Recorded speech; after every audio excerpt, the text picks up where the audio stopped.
For my next review on DC Universe Classics Series 8, I'm going to be doing Commander Steel. I think I'll do what I did in my last video, and that's get right into the figure. So those of you who are interested in the figure can look at the figure and see what I think about it, and then if you want to stick around. Now he's pretty plain, well, pretty plain figure. Now there's not much to him sculpt-wise. I mean, he doesn't have any flashy boots or, you know, any, bits and pieces on him. Just a simple bodysuit. So most of the sculpt is in the head. Of course, he's got that fin on top and kind of a strange grimace. Look, whatever he's doing, it looks pretty painful. Or he's really pissed off, or having a rough time. The rest of the figure has to be carried by the paint job, which is all right. I mean, there's not much shading in there, and the basic design of the suit, which is focused mainly on the front, chest, and the back, is all right. They run into some difficulty at the shoulders, which are supposed to be have these white peaks to them, but they're broken up by the way the articulation is engineered. But that's pretty minor, and from a distance you don't really notice it. The rest of the body, sculpt-wise, is, alright. It's okay. Unless you're a big fan of the JSA or All-Star Squadron,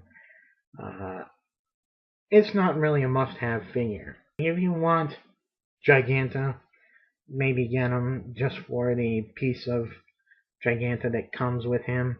But other than that, if you're just collecting these figures for just the characters, he's not really necessary. As a fan of All-Star Squadron, and he does have some appeal to me.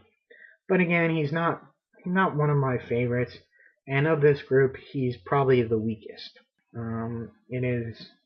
It's definitely not a bad figure. I don't think there are many figures that are terrible, but he's just not an essential figure. So Hank Haywood, the first Steel, makes his appearance in Steel, the Indestructible Man, #1 in 1978, and from the get-go he's a retcon character, because even though it's written in the 70s, late 70s, it takes place in World War II. And in that, Hank joins the Marine Corps, and his base is attacked, and he is wounded.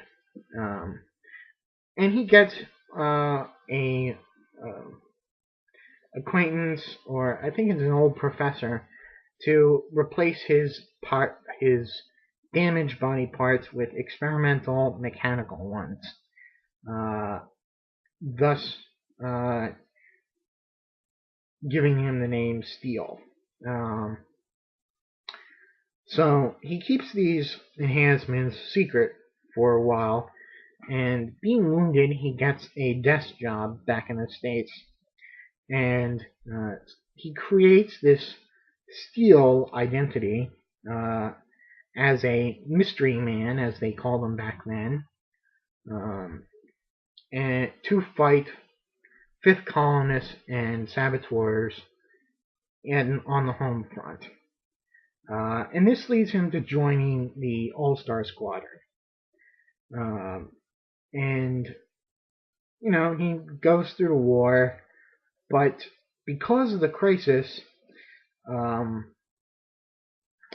he is taken from the World War II, in the midst of World War II, on Earth 2. This is confusing. From Earth 2 to Earth 1, he has grandchildren, and one of them becomes he gets injured, and the old Steel makes him into a new Steel, and but soon after, the new Steel is murdered, and he takes his place on the Justice League for a little bit, but he too soon dies fighting Eclipso. And that's pretty much it for a long time until just recently in the Justice Society of America, where a relative who was exposed to some weird toxic metallic blood in an attack on the Haywood family by one of the JSA villains, Victor Vandal Savage. This guy's weird metal blood reacts with his body and makes it into organic steel, and he literally becomes a Man of Steel. And the rest of the JSAers are like, "Oh, you're the new Commander Steel," and he says, "No, I'm not a commander. I'm not in the military. I don't like that. You can call me Citizen Steel." So, that's the modern equivalent of this character right now. Now, as for powers, both 1 and 2, Commander Steel 1 and 2, both had enhanced strength and pretty much near invulnerability. And number 3 is more so because his body is just totally steel, and so he's pretty much near invulnerable, and he's super strong, so strong that he doesn't know his own strength, and he weighs a lot, and there's lots of fun little things that they do with that. So anyway, that's the backstory for that character, or those characters, and until next time, my next review, so long.